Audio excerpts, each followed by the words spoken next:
آج میں نے ارادہ کیا کہ لیلۃ القدر کے حوالے سے کچھ باتیں آج کر لی جائیں تو بہتر ہے۔ قرآن مجید میں اللہ تعالیٰ کا ارشاد ہے انا انزلناہ فی لیلۃ القدر وما ادراک ما لیلۃ القدر، ہم نے اس قرآن کو لیلۃ القدر میں نازل کیا، تمہیں کیا پتا کہ یہ کون سی رات ہے؟ لیلۃ القدر خیر من الف شہر، یہ رات 1000 مہینوں سے بہتر ہے۔ تنزل الملائکۃ والروح فیہا بإذن ربہم من کل امر، فرشتے اور جبریل اس رات میں رب کے حکم سے نازل ہوتے ہیں، من کل امر، ہر طرح کے احکامات لے کر۔ سلام ہی حتی مطلع الفجر، یہ سلامتی ہے یہ رات یہاں تک کہ فجر طلوع ہو جائے، یعنی سحری کا وقت ختم ہو جائے۔ اس بارے میں ایک چیز تو لوگ بہت زیادہ جو پوچھتے ہیں کہ لیلۃ القدر تو ہر ملک میں الگ الگ ہوتی ہے، آج یہاں 27ویں ہے، سعودیہ میں کیا ہے 28ویں۔ تو اس بارے میں خوب سمجھ لیں کہ جتنی عبادتیں شریعت نے ہمیں دی ہیں اور ان کے وقتوں کے جو فضائل بیان کیے ہیں وہ ہر ملک کے اسی حساب سے ہوں گے۔ اللہ نے حکم دیا اقیم الصلاۃ لدلوک الشمس، سورج کے ڈھلکتے ہوئے نماز پڑھو، سورج طلوع ہونے سے پہلے فجر کی نماز۔ تو آپ جہاں نماز پڑھ رہے ہوگے وہاں کا سورج مراد ہوگا یا جاپان کا؟ بولو نا بھائی کیا ہو گیا؟ بھائی جاپان میں ہو تو جاپان میں سورج طلوع ہو رہا ہے، پاکستان میں ہو تو پاکستان میں۔ ابھی جاپان میں تو پتہ نہیں کیا ٹائم ہو رہا ہوگا۔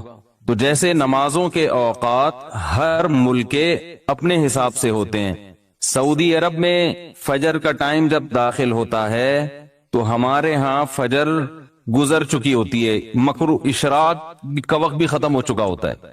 تو اب کوئی کہے کہ میں سعودیہ کے حساب سے چلوں گا، تو سعودیہ میں تو بھائی فجر کی نماز جب آپ ہو رہی ہوتی ہے تو یہاں سورج طلوع، بلکہ یہاں جب فجر ہو رہی ہوتی ہے وہ تو پیچھے ہے نا 2 گھنٹے، ہاں یہاں سورج طلوع ہو چکا ہوتا ہے، وہاں عشاء کی نماز ہوتی ہے، وہاں مغرب کی ہوتی ہے اور یہاں عشاء کی ہو رہی ہوتی ہے۔ تو جیسے نمازوں میں ہر ملک کا اپنا ایک طریقہ ہے، اپنے وقت ہیں، تو ایسے ہی جو سال کی تاریخیں ہیں، عید ہے، بقرعید ہے، یوم عرفہ ہے، لیلۃ القدر ہے، آخری عشرہ ہے، یہ سب اس ملک کے حساب سے ہوگا۔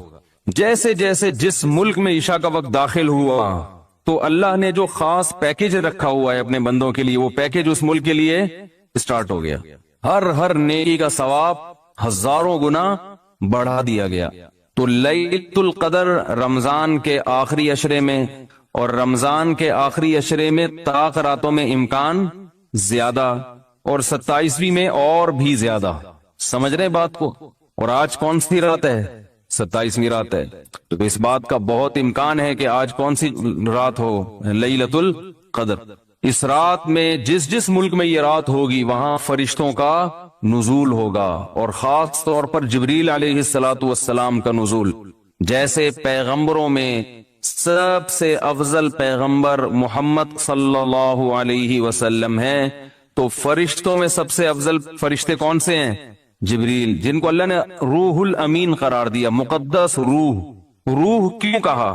روح اس لیے کہا کہ روح جب ہماری باڈی میں ہوتی ہے تو ہماری باڈی زندہ ہوتی ہے، تو جبریل علیہ السلام ہماری روح کے لیے، روح کو طاقت بخشنے کا ذریعہ بنتے ہیں، کیونکہ وہ وحی لے کر آئے، اور وحی سے ہماری روحانی قوت، بولو نا بھائی، بڑھتی ہے۔ روحانی قوت کس سے بڑھتی ہے؟ وحی سے۔ عبادات ہمیں پتہ چلی وحی کے ذریعے، روزے ہمیں پتہ چلے وحی کے ذریعے۔ یہ آسمان سے کون سارے پیغام زمین پر نبی کے پاس لے کر آیا؟ جبریل علیہ السلام۔ جبریل نے نبی کو بتایا کہ شہر رمضان الذی انزل فیہ القرآن، اللہ کا کلام جبریل نے لیا، اور جبریل علیہ السلام نے ہمارے نبی صلی اللہ علیہ وسلم کے دل پہ یہ کلام نازل کیا۔ تو ہمیں جو پتا چلا کہ رمضان میں روزے رکھنے ہیں، یہ ہمیں نبی سے پتا چلا، اور نبی کو کس سے پتا چلا؟ جبریل علیہ السلام سے۔ نماز کا ہمیں پتا چلا نبی سے، اور نبی کو کہاں سے؟ کیا ہو گیا بھائی؟ پرابلم؟ تو نبی کو کہاں سے پتا چلا؟ جبریل علیہ السلام سے۔ تو ہر جتنی بھی وحی آ رہی ہے نا، وہ ساری ڈائریکٹ کہاں سے؟ جبریل کے ذریعے۔ تو تو ان کے ذریعے ہماری روح کو کیا مل رہی ہے؟ تقویت، طاقت مل رہی ہے روح کو. تو وہ کیونکہ یہ رات روحانی ترقی کا ذریعہ ہے، تو اللہ نے اس رات میں جبریل علیہ السلام کو زمین پہ اتارا تاکہ جس فرشتے کی مناسبت ہے نا اس رات سے، وہ فرشتے اس زمین پر نازل ہوں. تو اب مسئلہ یہ ہے کہ آج انسان جسم کی تو بڑی محنت کر رہا ہے، روح کو پروٹوکول دینے کے لیے تیار. بھائی دیکھو ایک بات بتا دوں، جملہ ادھورا چھوڑوں گا اس کو کمپلیٹ کرنا پڑے گا، اچھا لگے یا برا لگے، میرا اصول ہی یہی ہے. تو میں بول رکوں تو ایک دم آگے کمپلیٹ کر دیں جملہ. مجھے ایک اندازہ تو ہو نا کہ دماغ حاضر بھی ہے، سن رہے ہیں، ٹھیک ہے نا. تو ہر ایک کا اخبل طریقہ ہوتا ہے نا بیان کا، ہمارا یہی طریقہ ہے بیان کا. جملہ مکمل چھوڑوں، آپ نے کمپلیٹ کرنا ہے اس کو. مجھے احساس رہتا ہے کہ ماشاءاللہ غور سے سن رہے ہیں. تو یہ اللہ نے ہمیں راتیں کیوں دی، اللہ نے ہمیں رمضان کیوں دیا، تراویح کیوں دی، تہجد کیوں دی؟ غیر مسلموں کے پاس یہ چیزیں ہیں نہیں ہیں. وہ صبح اٹھیں گے، جاگنگ کریں گے، روح کے لیے، باڈی کے لیے. یہ بڑے ہالی ووڈ اور بالی ووڈ کے ایکٹروں کا بڑا سننے میں آتا ہے کہ باڈی کی فٹنس کا، فزیکل فٹنس کا بڑا خیال کرتے ہیں، صبح اٹھتے ہیں، جاگنگ کرتے ہیں. ہم پوستیوں کی طرح معذرت کے ساتھ ہماری قوم صبح اٹھتے ہی نہیں ہے. یہ جو ریز آ رہی ہیں نا، ریز، ہماری آواز ان ریز کی پشت پہ سوار ہو کر دنیا تک پہنچ رہی ہے. اچھا تو چارجنگ ختم ہو گئی تھی کیا؟ تو میں یہ عرض کر رہا تھا کہ فنکار، اداکار لوگ اپنی فٹنس کا بہت زیادہ خیال کرتے ہیں. آج کل ہر آدمی اگر کرتا ہے تو اپنی باڈی کی فٹنس کا تو خیال کرتا ہے. صبح اٹھ کے جاگنگ کریں گے، ڈائٹنگ، یہ نہیں کہ پراٹھے کھا رہے ہیں آلو کے، تمیز سے کھائیں گے، 1 گلاس دودھ، پھر 2 انڈے ہاف بوائل، ٹھیک ہے نا، پروٹین لینے ہیں، پھر جو ہوتے ہیں نا ڈائٹ جن لوگوں کی. تو باڈی کی محنت تو آج کی جا رہی ہے، روح کو طاقت دینے کی کوشش نہیں کی جا رہی. حالانکہ انسان روح اور جسم دونوں کا مجموعہ ہے. بھائی ایک دفعہ اس کو لگا دیں، جو بار بار آپ اٹھ رہے بیٹھ رہے ہیں نا، میرا بڑا دماغ خراب ہو رہا ہے اس سے. یا تو اس کو بند کر دیں، کوئی ضروری نہیں ہے، ریکارڈ کر لیں ویسے ہی. اس سے جو ہے نا بہت زیادہ ڈسٹربنس ہوتی ہے. ہو گیا تو ٹھیک ہے، نہیں تو وہ دوسرا کیمرہ لا کے بس ریکارڈ کر دیں، اس کو بند کر دیں. تو کیا کہہ رہا تھا میں؟ اپنی سیٹنگ اب ادھر سے سیٹ کریں اس کو، وہاں سے تو ہو گئی، اب ادھر سے بھی پانا لا کے نا میری اپنی سیٹنگ کو بھی سیٹ کر. کیا کہہ رہا تھا میں؟ تو روح جو ہے نا، دیکھو انسان جو ہے نا، انسان کو جانوروں پر قیاس نہیں کیا جا سکتا. اچھا جانور کسے کہتے ہیں؟ جو صحت مند ہو. اچھی بکری تو دودھ زیادہ دیتی ہو، اچھی بھینس دودھ زیادہ دیتی ہو، اچھی گائے دودھ زیادہ دیتی ہو، اچھا بیل زیادہ ہل چلا لیتا ہو. ایسا ہی ہے نا، اچھا گدھا ویٹ زیادہ اٹھا لیتا ہو.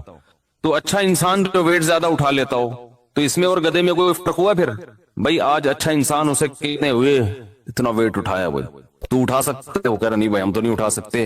بھائی آپ بہت اچھے، میں کیا ہوں، میں گندا ہو گیا. یہی مطلب ہوا نا. تو انسان کو اگر صرف جسمانی اور مادی اعتبار سے فضیلت دی جائے تو پھر انسان کی کوئی فضیلت نہیں ہے، کیونکہ مادی اعتبار سے انسان سے زیادہ صحت مند بہت سے جانور ہوتے ہیں. چیتے کی سپیڈ زیادہ ہے یا آپ کی؟ تو بھاگنے میں چیتا اچھا ہے یا آپ؟ چیتا اچھا ہے. جبڑا جو پھاڑنے کی طاقت ہے وہ شیر کی اچھی ہے یا آپ کی؟ شیر کی اچھی ہے. تو پکڑ کے اعتبار سے آپ سے اچھا کون ہے؟ شیر ہے. قرآن کے الفاظ دیکھو، کلا انا خلقناہم مما یعلمون. اللہ فرماتے ہیں ہرگز یہ انسان اپنے آپ کو فضیلت والا نہ سمجھے، اس لیے کہ ہم نے اس انسان کو جس چیز سے پیدا کیا ہم جانتے ہیں. پانی کے غلیظ قطرے سے بنایا، تو یہ کوئی قابل فضیلت چیز نہیں ہے. تمہارا تو میٹیریل ہی گندا ہے جس سے تمہیں بنایا گیا. گندا میٹیریل پیٹ میں ہر وقت گند، اور مرنے کے بعد بھی گند. ایک پتلی سی لیئر چڑھا دی اللہ تعالیٰ نے، ایک اسکن کی کھال کی، جس سے انسان کی گندگی چھپ جاتی ہے. بنایا کس سے؟ غلیظ ناپاک پانی، جو باڈی سے نکل جائے تو غسل فرض ہو جاتا ہے، کپڑوں پہ لگ جائے تو دھوئے بغیر نماز نہیں ہوتی، اتنا گندا. اور جب ماں کے رحم میں وہ بننا شروع ہوتا ہے تو اتنا بدبودار گوشت کہ اگر وہ دنیا میں آ جائے تو لوگ ناک دبا کے بھاگ جائیں وہاں سے، اتنا گندا. اور جب دنیا میں آتا ہے تو اندر بھی سب کیا بھرا ہوا ہے؟ بولو نا بھائی، گند. ناک جتنے سوراخ ہے نا انسان کے، کسی ایک سوراخ سے بھی کوئی مشک و عنبر کی خوشبو نہیں آتی. کان سے کیا نکلتا ہے؟ کوئی عود کی خوشبو نکلتی ہے کان سے. ویسے جب کانیں ہوتی ہے نا ان سے تو پتہ نہیں کیا نکلتا ہے، لیکن انسان کے کان سے گند نکلتا ہے. ناک سے کوئی مشک و عنبر کبھی دیکھا کسی کے نکلتے ہوئے؟ بھئی ناک سڑکتا ہے تو خوشبو کے بھبوکے آتے ہیں، کبھی دیکھا؟ بول دو نا نہیں دیکھا تو کیا ہو جا رہا ہے اس میں. آنکھ سے کیا نکلتا ہے؟ سے بھی گند نکلتا ہے. تھوک منہ سے اور قضائے حاجت تو گند ہی گند، ہر جگہ سے گند نکل رہا ہے. اس لیے کہ اندر ہے ہی گند، بھرا وہی گند ہے. کاٹو تو خون نکلتا ہے، وہ بھی ناپاک. کپڑوں پہ لگ جائے تو نماز نہیں ہوتی. بس ایک اللہ نے ہلکی سی نا پرت چڑھا دی ہے، ایک ہلکی سی لیئر ہے اسکن کی، جس کی وجہ سے وقار قائم ہے. جیسے گندگی کے اوپر چمکیلا کپڑا ڈال دیا جائے تو وہ گندگی دیکھنے میں خوبصورت لگتی ہے، اسے ہٹا کے دیکھو گے تو پتا چلے گا اندر کیا ہے. اور فیوچر انسان کا یعنی پاسٹ کیسا ہے؟ پانی کا غلیظ قطرہ. پریزنٹ جو اس کی ابھی موجودہ حالت ہے اس میں بھی گندی بھرا ہوا ہے. ذرا سی ہوا خارج ہو جائے نا تو مجلس میں لوگ بھاگ جاتے ہیں. اور فیوچر کیا ہے؟